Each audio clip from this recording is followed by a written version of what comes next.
Hello everyone, Engineer Jameson Lim once again for another video to help you achieve your goal for the board exam. Now for this video, we would be talking about health and nutrition, specifically yung mga convenient hanapin na brain food because the board exam is more than just about studying hard. To give our best for the board exam, we need to study smart and keeping ourselves healthy is definitely a smart thing to do. Sa entire duration ng preparation natin for the board exam, we use our brain all the time. Kaya dapat natin to alagaan by eating the right food. Don't take your health for granted. And pag sinabi kong health, it means the body and the mind. Because a healthy body leads to a healthy mind. And a healthy mind leads to a healthy body. Now, let's go straight to the importance of nutrition. And I have summarized it specifically sa mga aspect ng ating board exam preparation. So first, ano ba ang benefits of eating healthy?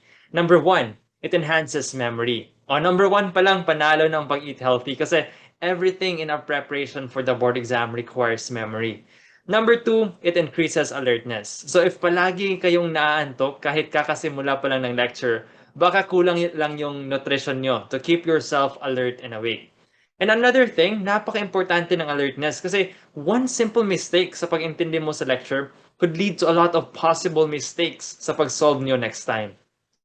Third, eating healthy improves information processing. Sa napakarami nating dapat aralin, this benefit of eating healthy is very important.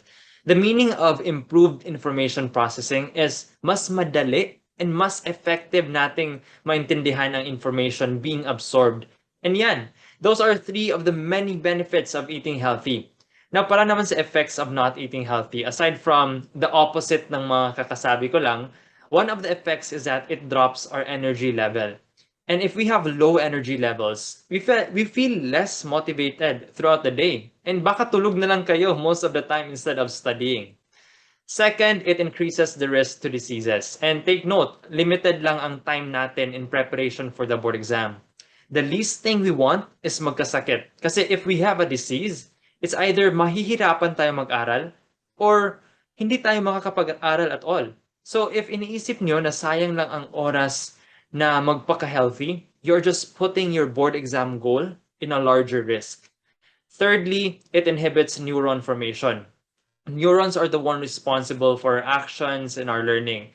So for the third effect, we could say not eating healthy hinders our performance and learning. So I hope sa ating mga na-discuss so far, nakita na yung importance ng healthy food consumption. Now, pag-usapan natin ang more awaited part of this discussion, what to consume.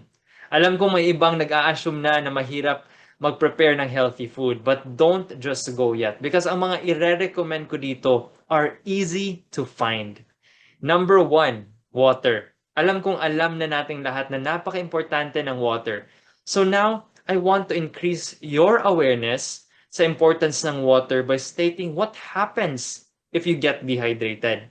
Based on research, kahit mild dehydration lang, meaning fluid loss of around 1 to 3%, it can already impair energy levels and mood, and it leads to major reduction in memory and brain performance. So don't get yourself dehydrated. Your body needs water to keep your mind at its best.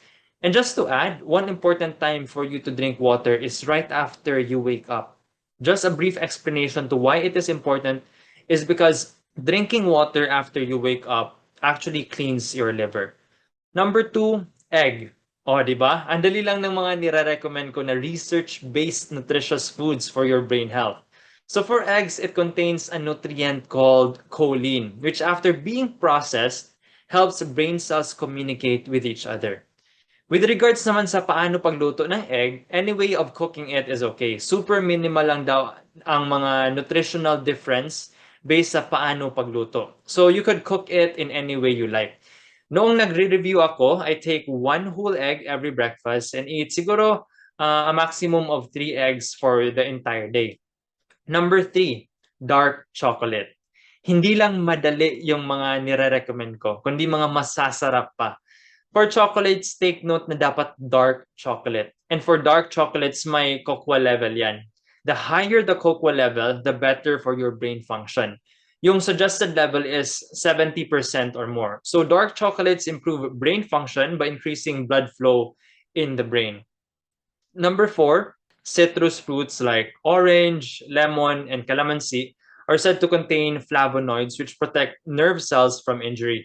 And I'm sure kahit nasaan ka, madali lang maghanap ng citrus fruits. Number 5, fish. Almost all types of fish contain omega-3 fats, which plays an important role in brain health. So if you have a choice, eat fish for a meal.